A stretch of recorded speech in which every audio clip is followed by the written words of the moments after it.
Hey there, folks. It's Reem again with another Conquest tournament battle report.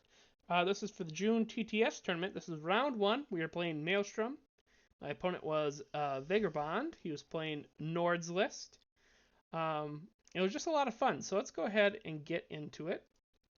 My list, I have a video if you want more details, but it's a Imperial Feudal list, all infantry based. So we got 2 Hunter Cadre, 2 Steel Legion with Imperial Officer, 2 Chapter Mages, 1 that is fire, 1 that is water, both with mercenary crossbows, Noble Lord with a ton of upgrades, with a big block of Household Guards, 2 men at arm like chaff, blocker units, and then a unit of longbowmen. So my unit wants to do a lot of shooting damage, a lot of chip damage, wear away, kind of build around the one giant block of Household Guard and keep that alive with the mage. My opponent, his Nord list was very light focused. He had 6 light units, so that's 4 units of Raiders, 2 units of Werewolves, with a Volva Warlord, giving everything +1 evasion, and the ability to then cast spells on units as long as they're in objective zones. So, lots of healing, lots of evasion, lots of Tenacious 2, something that my list, with its armor piercing and its chip damage, really didn't want to see. Also, the Werewolves and the Gulster Beast pack have pretty good threat range. They move pretty fast. Um, they can really charge up the board. The Bear Starks is only heavy. They can move, charge. So a lot of threat range of just, tying up some units. And none of my units outside of the Household Guard are really that effective in melee. So them just charging in and locking out my units really fast without being able to wear them down with fire, it's going to be quite the problem. The nice thing about TTS was you can do some pre-game strategy. So this was my thoughts going into the match. I kind of booted up the game, messed around with some thoughts, looked at the map. I decided to try and hold this left quadrant here, try and control these 2 zones. I kind of imagined where I'd put my units round 1 with the inches marked, so I knew where I could like jump over. So like this unit, this water mage over here, can be jumped by the 2 deep Household Guard block when they go 16. Men at Arms can jump this crossbowsman at 16 inches as well if I give the Vanguard to that. The Hunter Cadre can jump the longbows here on the hill. So we're going to set this nice little castle here. We're going to have this big block to kind of hold the center, and then we're going to try and screen out the rest of it, or at least that was the plan. Round 1, the Chapter Mage, Water Chapter Mage, and the Longbows got lost, or they slept in, didn't make it to the battlefield right away. It was just the Fire Mage, so they're coming in according to plan. As you can see, there's a lot of Raiders. There's only 1 that didn't make it to the battlefield, and then there are the 2 Warworks. Well spread out, set up to contest just about anywhere on the board. I already know that he's going to be holding this zone the entire game with a unit of Raiders, so it's definitely going to be up to me to try and hold these 2, and he is well set up to contest them already. Round 2, you'll see that they really got lost in the woods. Didn't get either the mage or the longbow. Got another 5 and a 6 on the reinforcement roll. And I also did not get my last men at arms unit. I didn't roll for them on reinforcement as well. So the only units we got were the ones that had flank. So that's kind of why you bring flank. So we had the 2 Hunter Cadre and the Household Guard and the men at arms moving into position to hold these 2 zones, as well as doing a little bit of screening on the side.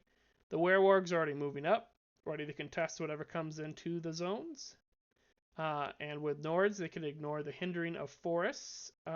So well set up to oppose both of these zones. I have got some damage here. This came from the Fire Mage. I think I landed 5 out of 6 hits on her Fire Dart, and then I got some chip damage with shooting, and I've broken this unit and got them down to 2 wounds. This is actually a combination of 2 and 3. I believe this is the top of 3. I've activated this mage already again. I was trying to kill them, so it's actually between 2 fire dart spells and a 2 crossbow shots, or actually 1 crossbow shot. come down to 2 wounds. I believe on this turn I rolled 3 3s and 3 4s, but there was interference from this Volva, so the 4s did not hit like they normally would. So this is still alive on 2 wounds. And the Gold Tier Beast Pack are now threatening up, or now supporting to, cover this Raider when it dies. Just throw more weight onto this side. It's going to be quite the match. Hoping to hopefully get more forces on at the beginning of 3 here. Yeah, so this is the very end of 2. All right. Don't have 1 for 3, so round 4 is where we jump to. So a little bit of recap on what happened on 3. I tried killing that unit of raiders with magic again, and I whiffed. Didn't kill it. I tried shooting it. Didn't kill it. Tenacious kept it alive. They rallied, and then they got healed. So now they are back to a stand and a half, or 2 stands. Actually, it's worse than that. I had a unit of Hunter Cadre here to finish them off as well. I moved them up a little bit to try and do those 2 wounds, and on 10 shots, they only got 1 hit, which he Tenacious away. Unfortunately, moving that Hunter Cadre up here allowed it to get charged and killed by the Werewolves at the end of 3. This is also, I should say, towards the beginning of round 4. Knowing that I had put the Hunter Cadre here, I had sent my Steel Legion with the Imperial Officer right behind the Hunter Cadre to try and support the Cadre in case the Werewolves did come in and kill the Cadre. I could then countercharge with the Steel Legion. Unfortunately, you don't see that there's any Steel Legion here anymore because he killed with a charge clash the Hunter Cadre, and then he won initiative in 4. And he charge clash killed the Steel Legion. So this unit of Werewolves is definitely getting its money. I started chipping away with it. Yeah, this is like 2nd or 3rd activation into 4. I started chipping away with it and with some range fire. No, that's from the Imperial Officer. Got 2 hits when he died. The other Steel Legion has moved up in 3 to support the Hunter Cadre, and then finally the longbows and the water mage automatically came in on round 3 because they're lights. And my last unit of men-at-arms did successfully get rolled on round 3 for reinforcement. So they're coming over here to further kind of maintain this idea. You'll see as we're into round 4 as well, though, there was a problem that arose of round 3. I had declared my supremacy turn for Imperial Officer, so I was able to do some reforming. So I had reformed this household guard that was right here, kind of sideways to get it like a couple inches closer. And I decided that since the Werewolves had gotten a double kill here, I needed to be more aggressive because I could also see he was also just setting up to ignore the giant block. This is like 20 or 25% of my army in points here, so it needed to do something this game, and I could see him very much, he's already got in here. This side is extremely weak. I have no more forces to support this gap.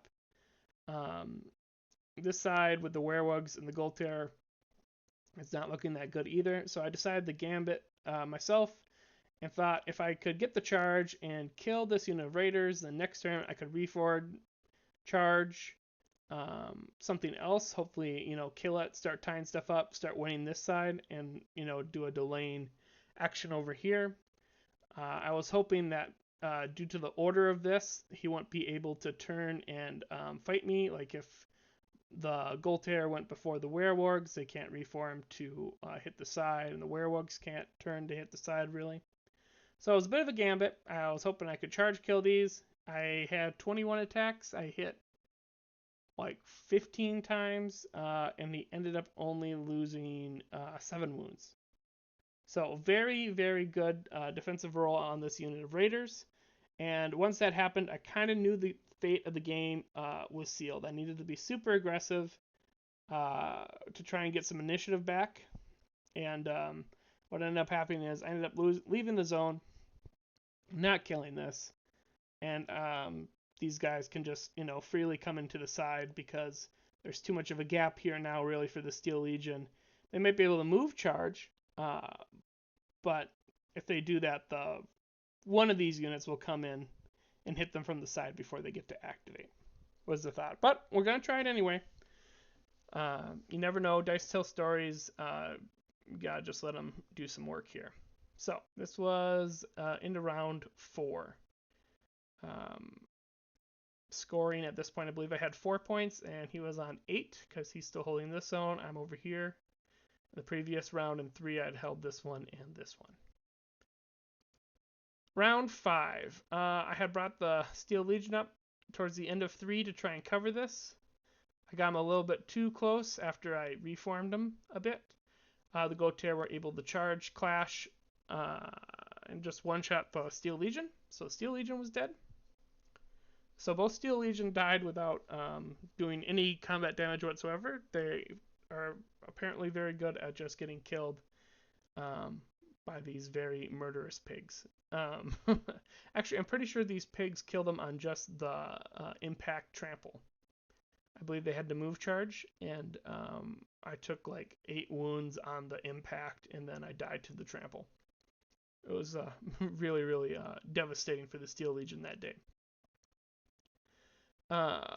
We were still getting ready to work on these, though. We're battling over here. You'll notice this unit of raiders that was down on 2 wounds went back to being on only 1 stand dead. They end up living the whole game. I wasn't able to finish these unit of raiders off. And that just shows you the power of the Tenacious with all the healing from the Volva. Round 6, a lot of stuff got cleaned up. He's got a lot of movement here, so the pigs came in, charge killed the hunter cadre. The crossbows here got charged and killed by the Gaultier Beast Pack. Actually, funny enough, the Gaultier Beast Pack did not kill the crossbows, which was funny because the Gaultier Beast Pack on charges alone killed the Steel Legion. On charge and impact, or on charge and clash, they did not kill the crossbows. However, the Vulgar Lord was in with the crossbows and dueled the Chapter Mage. The unit was broken already, so I couldn't deny the duel. Absolutely eviscerates the Chapter Mage. Like, I imagine her just getting like impaled on the sword that you see and just like slung up into the sky, and shatters the unit of crossbows. However, the longbows are able to then just absolutely wreck the Gaultier Beast Pack with their aim volley at that close of range, hitting on 4s with 4 barrage each.